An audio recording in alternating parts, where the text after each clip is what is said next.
So Kurt, if I've got it right, you were attending a, what's it called, a releasing technique workshop? So it's the Sedona method. Oh, Sedona method. You're Okay. actually doing a part of the course at home by CD. It was kind of it's a meditation session where you're releasing and you're going further and further, Okay. letting go more and more, and then And so, suddenly found myself go ahead. where you did, which I guess when you finally truly let go of this world, you wind up over in what Lester Levinson called beingness, which just is kind of a state where you're essentially everything that is. I mean, it's difficult to describe it because people want to know about the place, but there is no place. It's Yeah. everywhere. Well, it's not a place; it's a state. It's like a Yeah. mental. Am I saying it right? I'm assuming it's when you get to your true essence of being, when Yeah. you've completely left the five sensory world behind and you just are. That's the easiest way to describe it. Well, you just said something there, which I want to pick up on. You said your true sense of being. Now, Yeah.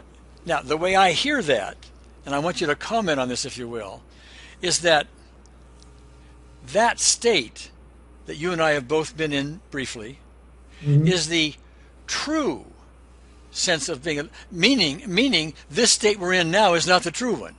No, no, not at all. Okay, see, but this state here, to almost everybody who hasn't had our experience, is absolutely reality. Oh, yeah.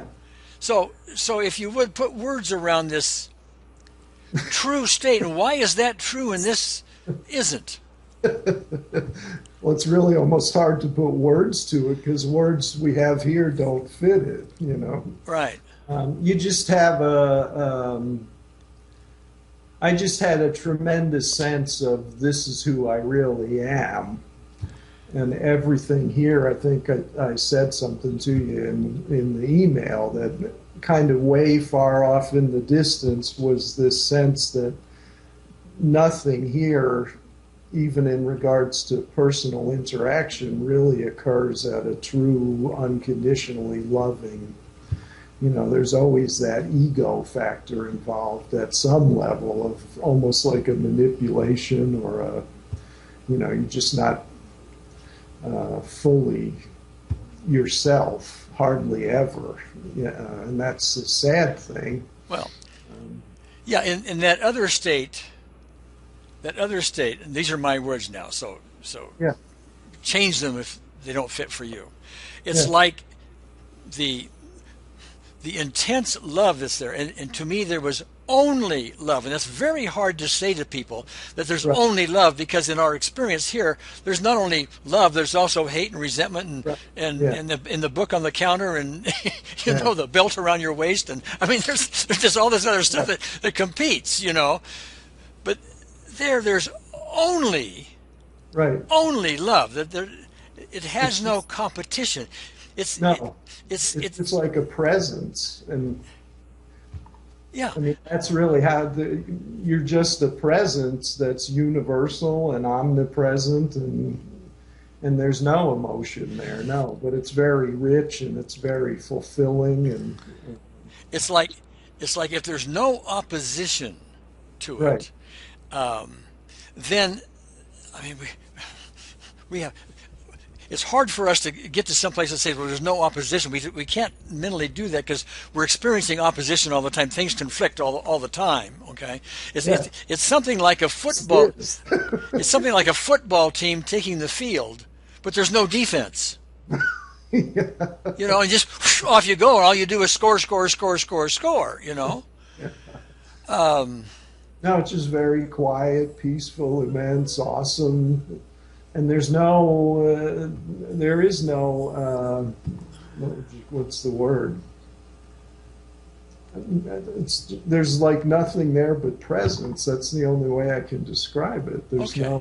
There's no resistance or no attachments, no aversions, as they used to say. It just is. And there's no judgments, No, there's nothing. Just because your presence. in fact, these are again my words. Terms like judgments and resentments and war and poverty and all this stuff here, they're meaningless terms. Yeah. If there was a vocabulary in that state, it wouldn't include those words because they're impossible. Yeah. Right. Yeah. Now I don't want to put words in your mouth. Are they impossible in that state? Yeah, I think so, because there's no small you there. There's no fear, certainly. There's no anxiety or worry about anything, because you just have the sense that you are everything. Okay. I mean, there's no dimension to it either, really. There's no limits. It's just a infinite presence, I guess, and an all-consuming presence that has no beginning or end. And if somebody was to say, well, what place was that place you were in? It wasn't. There's no place, time, locale. You're just there. You can't say it was under a tree in Indiana.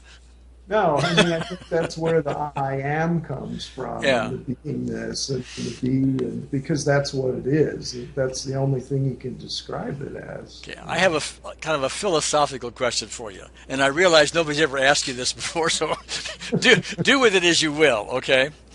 So here we are. You and I have had two experiences that we'll talk about. One is this sensory experience we're in right now, right? Okay? And the other is this other state that we have both flipped into. Right. Albeit briefly. Okay. Yeah. So, two questions. Question number one, you can just give me a yes or no probably, but first question is, if you had your choice between for being always in that state or this one, which would you choose? Well, I would imagine you would choose that one, but at the same time, you know, the level that we exist at here is so limited compared to that. But at the same time, this is a pretty rich experience, you know, to interact with other people and experience, learn, and grow as you go. Yes. It would be nice to be able to go there for a while and come here, you know, and actually be able to do that. But I've never been able to get back there. Well, that's one of the goals, if you will, of optimal EFT, which is a thing I'm developing here within EFT.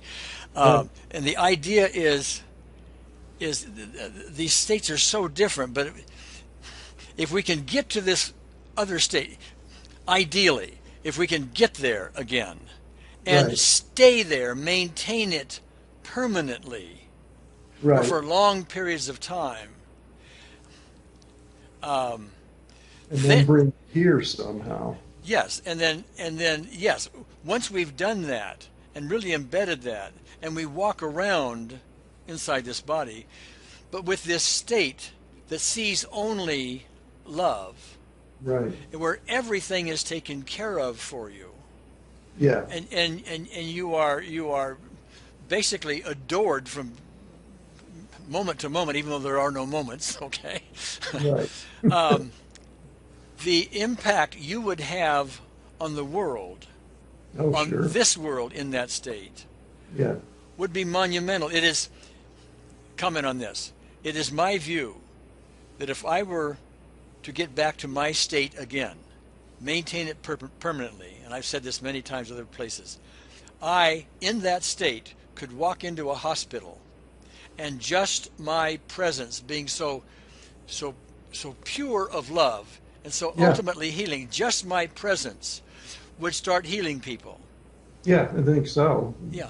Because I think that's what I said when I did the email thing. I think maybe that may be the reason why Christ was able to do what he did, because for the first time in their lives, these people came into the presence of true unconditional love. And at the quantum level in that state, disease can't exist. Everything goes back to perfection. Yeah. Or as it should be, as it was created to be. So, you're probably right. And that's how the Christian story goes, if you will. And I'm not really pounding the table for any particular religion, but that I do want to pick up on that story, at least the idea of it. And I wasn't there, so I can't say it was or wasn't. I don't want to get into that debate. Right.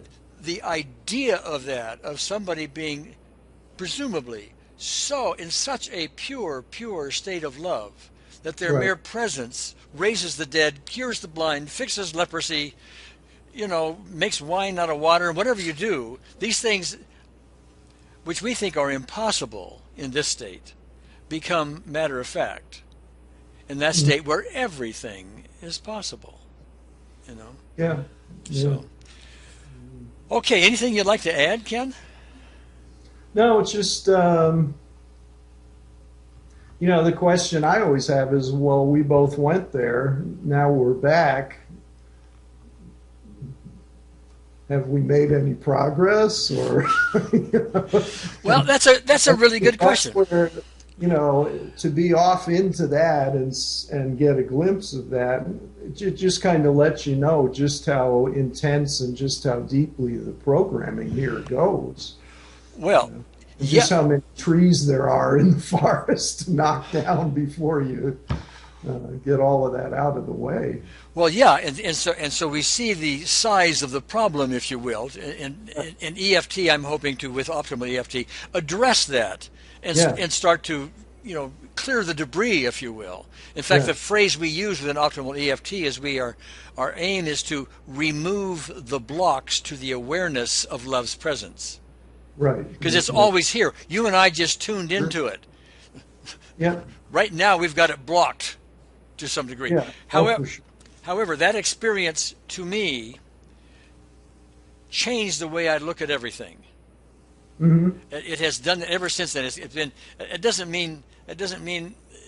I'm off doing things nobody else can do. I move mountains or whatever the case may be. But I see people differently. Yes, I get irritated with some people's behavior. Right. But I'm able to get over it easier. I'm able to see it different. I'm able to see where they're really coming from, and that they're dealing with the same debris I am. Yeah. And that you are, and so on. So it's a different perspective, and the whole way I put together EFT was on that, because when I first put this together, like in the mid-'90s, the thought wasn't, my previous thought, if I hadn't had all these experiences, or this experience, my previous thought would have been, well, gee, how can I maximize the profit here? How can I sell what for whatever it is and get the most price? Instead I said, oh, this is precious. Everybody ought to have this. Here it is, open hand. Okay. Yeah, that was kind of a surprise. I would never have done that if it hadn't been for that experience. All right, anything else, Ken? I don't know. The one thing I noticed, because I've listened to that same meditation a couple times here in the last week, and I can get very close, almost right up to the edge, but then there is a resistance there to, I think both of us, when it happened, we had just let go of everything and really was ignorant of, I had no idea what was going to happen would happen. The first thing I heard back from the person from the method I was using said, well, don't try and go there again, because almost like if you try and go there, you can't get there, because it's almost impossible you're right on the verge, and then you're going, oh, okay, I'm almost there, and that's enough to shut it down, because there's some kind of an attachment to it there, or there's some kind of a needing it, or you haven't fully let go, or there's a little bit of resistance because the ego doesn't want to let go, and the ego doesn't want to let go, and if you become a student of A Course in Miracles, it talks about the ego a lot, and there's kind of a battle between that state and what the ego wants, and it gets into very theoretical stuff. It's kind of fascinating and all that, but it's. I think we can make attempts to get there, and I think those attempts are important. That's what optimal EFT is about. But in the long run, what we're really doing with a bunch of exercises that I'm going to be, developing, and ways to use EFT, etc., is we're starting to clear this debris naturally, so that we become a little purer ourselves, and then we are more open and more ready for this to happen without trying to do it. Yeah. Has that been back there? I've had glimpses, but nothing like that. Yeah. Nothing like that. That's why I'm doing optimal EFT. I'm basically trying to get there myself, and other people can borrow from whatever I'm doing, if it fits. Well, we all need to get there, and thanks to this conversation with you and your insights to it, everything else, I think we're paving that path, so to speak. Yeah, it would be great.